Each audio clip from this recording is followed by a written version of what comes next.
उन्होंने यह महाभारत घटित होने से कई हजारों साल पहले ही लिख दी थी।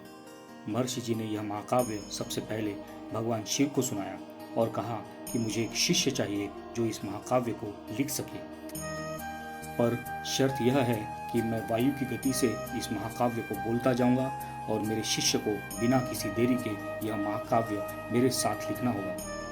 भगवान शिव जानते थे कि जिस शर्त की बात महर्षि जी कर रहे हैं वह शर्त पूरी नहीं हो सकती, तो उन्होंने महर्षि जी से कह दिया कि आप खुद ही अपने शिष्य की तलाश कीजिए।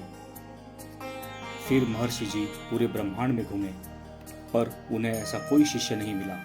फिर जब वे वापस कैलाश पर्वत पर आ रहे थे तो उनकी नज़र बाल गणेश पर पड़ी और उन्होंने बाल गणेश को अपना शिष्य बनाने के लिए ठान लिया। महर्षि जी भगवान शिव के पास गए और उन्होंने अपनी इच्छा व्यक्त की। जब भगवान शिव ने महर्षि जी की इच्छा सुनी तो पहले तो भगवान शिव ने मना कर दिया, क्योंकि वे यह जानते थे कि जिस वेग से यह महाकाव्य लिखना था उस वेग से जो भी यह महाकाव्य लिखेगा उसमें इतनी ज़्यादा गर्मी का संचार होगा कि समस्त सृष्टि बहुत गर्म हो जाएगी, जिससे सृष्टि का संतुलन बिगड़ जाएगा। पर महर्षि जी ने उन्हें कुछ उपाय बताए, जो सुनकर भगवान शिव ने उन्हें यह आज्ञा दे दी कि वे महाकाव्य लिख सकते हैं।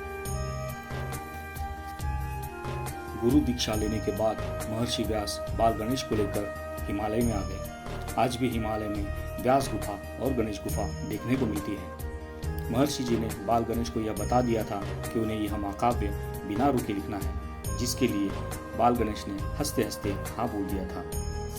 पर महर्षि जी यह जानते थे कि यह उतना आसान कार्य नहीं है, यह इतना कठिन कार्य है कि समस्त सृष्टि में ऐसा कोई भी नहीं जिसने यह कार्य करने के लिए हाँ बोला। इसलिए भगवान गणेश पर उनके गुरु महर्षि वेद व्यास जी की कृपा दृष्टि बनी रही। जब महर्षि और बाल गणेश ने महाकाव्य लिखने के लिए शुरुआत की तब कुछ ही समय में महर्षि वेद व्यास जी के शब्दों ने वायु तीव्र गति से शब्द कहना शुरू कर दिया और बाल गणेश ने उसी गति से लिखना भी शुरू किया।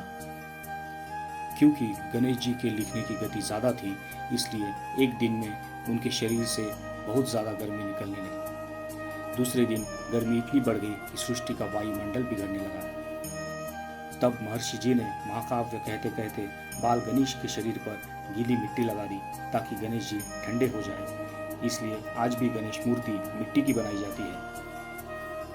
पर फिर भी गति इतनी ज़्यादा थी कि मिट्टी ज़्यादा दिन तक नहीं रह पाई। फिर महर्षि जी ने महाकाव्य कहते कहते ही पानी की वर्षा की, जिससे गणेश जी की अग्नि कम हो सके। इसलिए आज भी हम गणेश उत्सव में बारिश देखते हैं।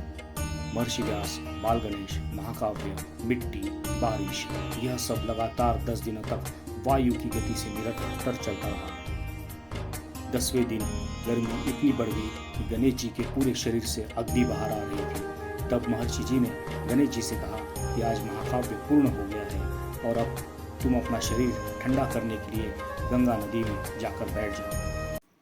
इसलिए हम आज भी 10 दिन तक गणपति की सेवा करने के बाद 11वें दिन उनको पानी में विसर्जन करते हैं। जब गणपति के शरीर की अग्नि कम हुई तो वे पानी से बाहर आए, पर उनके पेट में अग्नि अभी तक थी। तब महर्षि जी ने उन्हें खास तरह की घास खाने के लिए दी, जिसे हम दुर्वा कहते हैं। यह घास खाने के बाद गणपति जी की अग्नि बहुत कम हो गई।